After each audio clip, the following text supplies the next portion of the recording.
Hello दोस्तों, सभी भाई को नमस्कार, राम राम। कैसे हो? Horse of Kutch Gujarati YouTube channel के ऊपर आपका स्वागत है दोस्तों, एक नए वीडियो के साथ। तो दोस्तों, आपको आज रेवाल चाल की नहीं बल्कि इनोवेशन रेस वो क्या होती है वो अपने अगली साल वीडियो देखा होगा मेरी यूट्यूब चैनल के ऊपर, हॉर्स ऑफ कच्छ गुजरात के ऊपर। तो दोस्तों, आज उसी रेस के बारे में कहना चाहता हूँ। अगले महीने में, ये नहीं अगला महीना में होने वाली रेस है। तो थोड़ा आपको गुजराती में इंटरव्यू दूंगा क्योंकि कच्छ में रेस होने वाली है दूसरी बार। तो मित्रों, एनी बात करूँ तो इनोवेशन रेस એટલે શું? પહેલે તો તમને જણાવી દઉં કે 15 ને 16 તારીખે રાખેલી રેસ છે। 15 તારીખે તમારે રજીસ્ટર કરાવવાનું છે ઘોડીનું, અને એનામાં તમે કહેશો કે રેવાલ ચાલની હાલે કે ના હાલે, સરાળાની હાલે કે ના હાલે, ગેલપની હાલે કે ના હાલે, બધી ચાલની ઘોડી અથવા ઘોડો હાલશે। એનામાં કોઈ ઉંમર લેવા દેવા નથી। 2 દાંત હોય તો ચાલે, 4 દાંત હોય તો ચાલે, મોટી ઉંમરની ઘોડી હોય 5 થી 6 વર્ષની તો પણ ચાલે। એમાં એવું નથી કે સિંધી હાલે, મારવાડી હાલે, કાઠિયાવાડી, બધી ઓલ બ્રીડની ઘોડી ચાલશે। મારી પણ આ ઘોડી છે, હું પણ રજીસ્ટર કરાવી આવ્યો છું। મારી નવી જે શ્યામા ઘોડી છે તમે જોઈ રહ્યો છો અત્યારે। અને એનામાં શું શું વસ્તુ જોશે તો એક વાત કરું તમને મિત્રો, જે આ લગામની જરાક ઓરાવો ભાઈ બતાડો તમે। આ બીટ છે, આ બીટ રહેશે એનામાં કોઈ કક્કરવાળી બીટ કે આકરી બીટ નહીં ચાલે। એનામાં કદાચ રસ્સીની તમે વાત કરો વાઘની તો એનામાં ખપે ચાલશે। આ છે સાદી જઈ ચાલશે, બરોબર। એનામાં કોઈ એવી વસ્તુ નથી કે ફરજિયાત છે તમને।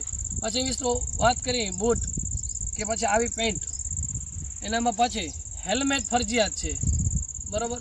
એવું નથી કે આ રેસ તો રેસ કે આનામાં ખાલી મારી કૂટીને આગળ લઈ આવો છે, એવી રીતે પણ નથી। ને એનામાં સેડલ પ્લેટ કેવી રીતે તમે જોઈ શકો છો। આ જગ્યાએ તમે આ સેડલ પ્લેટ આવી રીતે ચાલશે, જરાક વટાડી દો। આ ટાઈપનું તમારી પાસે પડ્યો હોય સેડલ પ્લેટ તો પણ ચાલે।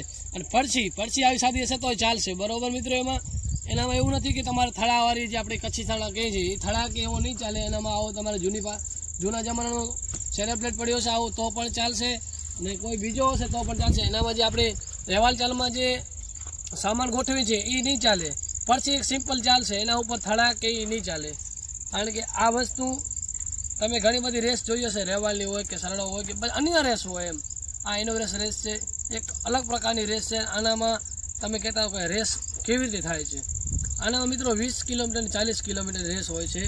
આમાં એવું નથી હોતું કે વહેલાથી પહેલાં આ રેસમાં એવી રીતે હોય છે કે તમારી ઘોડીને કે તમારા ઘોડાને પહેલાં તો ચેક કરે, આમાં હાર્ટબીટ, પછી ક્યાંય એના પગમાં કે ક્યાંય મોઢામાં કે ક્યાંય વાગ્યું નથી એ ચેક કરે। બીજી વસ્તુ કે તમારી ઘોડી થાકલો કેટલો કરે છે, પછી ટાઈમ આપે, આપણે એ ટાઈમમાં પહોંચવાનું હોય છે। એવું નહીં કે ટાઈમ પહેલાં આપણે પહોંચીએ, એ ટાઈમની અનુસાર તમે પહોંચી જાઓ તો પણ સારો રહે। ને આગલી સાલ તમે જોયું હશે કચ્છના 2 ઘોડા ને સિંધી નસલના, આપણે એમ કહીએ કે મારવાડી કે કાઠિયાવાડી એમાં જીતી શકે, પણ આપણા કચ્છના સિંધી નસલના ઘોડા એ દાખલો દઈ શકાય। દીપેનભાઈ સોની જે નખત્રાણા તાલુકાથી આવે છે, એનો ઘોડો આપણે પ્રથમ ક્રમાંકના બીજો નંબર આવ્યો હતો, ને સારો એવો એમ કે ચાલ એની જોઈએ કે ગુણવત્તા જોઈએ, પછી એનામાં હાર્ટબીટ તરીકે બધું હોય છે। અને બીજો નંબર ઇમરાનભાઈ નોડે ખીરસરાવાળા, તમે બધા ઓળખતી જશો એ ઇમરાનભાઈને, એનો ઘોડો પણ 3જો નંબર આવ્યો હતો। ને આ પણ ભાગ લ્યો, મેં પણ ભાગ લીધો છે આ વખતે, ને શૂટિંગનું પણ કર્યો છે આ કાર્યક્રમ। ને મારી ઘોડી હું આ લઈ જવાનો છું શ્યામાને, એ રેસમાં પાર્ટિસિપેટ કરાવીશ। અને મિત્રો તમને એમ લાગે કે અમારે પણ ભાગ લેવો છે આ રેસમાં, ને વધારે જાણકારી માટે તમને અર્જુનભાઈનો નંબર આપી દઈશ, અક્ષયભાઈનો નંબર આપી દઈશ, જે આયોજક મિત્રોના તમને નીચે વિડીયામાં જ આપી દઈશ નંબર। અને તમારે એવું લાગે કે વિડીયો જોવો હોય આગલી વખતનું કે કેવી રીતે રેસ થઈ, એ પણ હું તમને મારી ચેનલની લિંક આપી દઈશ, હોર્સ ઓફ કચ્છ ગુજરાતની। આગલા વખતે બહુ સારી એવી રેસ કરી હતી, અને આ વખતે મને જાણકારી મળી છે કે વિપુલભાઈ જેમ મને તેમ આપણે વધારે ઘોડા ભેગા કરવાના છે આનામાં। અને કોઈ જાતની ફ્રી નથી, તમે બારે જાશો ઇનોવેશન રેસમાં તો તમને ક્યાંય પણ પૈસા લાગુ પડે। કચ્છની અંદર આવી રેસ થાય છે તો તમે પણ ભાગ લ્યો। કચ્છના આગલી વખતે 4 થી 5 ઘોડા ભાગ લીધા હતા, પછી હેતભાઈની ઘોડી પણ ભાગ લીધો હતો, ઘણા બધા ઘોડાએ ભાગ લીધો તો આમ ભાગ લ્યો, એવું નથી કે તમારે રેવાલ ચાલે દોડાવવાની છે। 20 કિલોમીટર છે તો કેમ આપણો ઘોડો પહોંચશે, 20 કિલોમીટર આપણો ઘોડો થાકી રહે।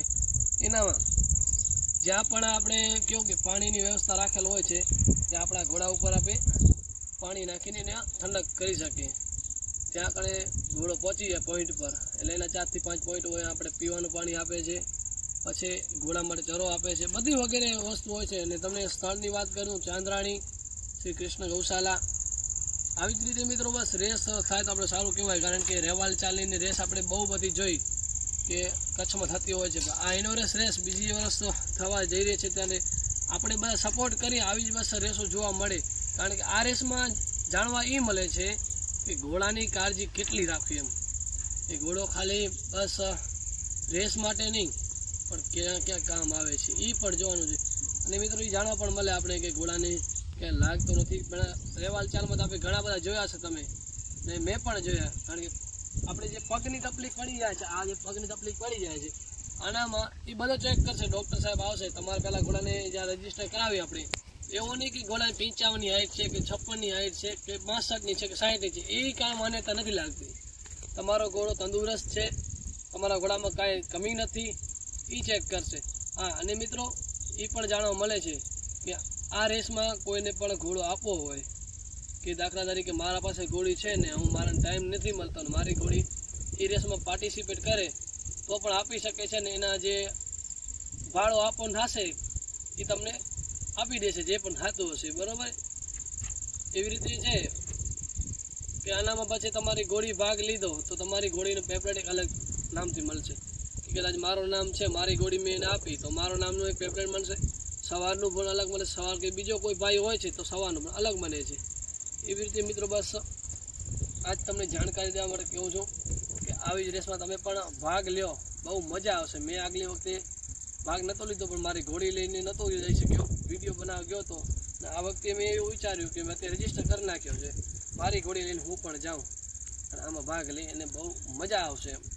તો બસ મિત્રો તમને અર્જુનભાઈનો નંબર આપી દઈશ. એનામાં તમને વધારે એવું કોઈ માહિતી લેવી હોય તો અર્જુનભાઈનો કોન્ટેક્ટ કરી લેજો. બસ આવી જ માહિતી લેવા માટે કાંઈ પણ તમને જરૂર પડે તો વિપુલભાઈનો કોન્ટેક્ટ કરી લેજો. એવું નથી કે વિપુલભાઈ નહીં આપી શકે માહિતી. હું પણ તમને માહિતી આપી દઈ કે શું શું જરૂરી છે ને શું શું જરૂરી નથી આનામાં. બસ આવા જ વિડીયો જોવા માટે મારી YouTube channel horse of Kutch ગુજરાતને સબસ્ક્રાઈબ ન કરી હોય તો જરૂરથી સબસ્ક્રાઈબ કરી લેજો. બસ મળી એવા સારા નવા વિડીયોમાં, ત્યાં સુધી બને રહેજો. મારી YouTube channel horse of Kutch Gujarat like share અને સબસ્ક્રાઈબ ન ભૂલાય. તમારા મિત્રોને અશ્વપ્રેમી વધારે શેર કરજો. મળીએ નવા વિડીયોમાં.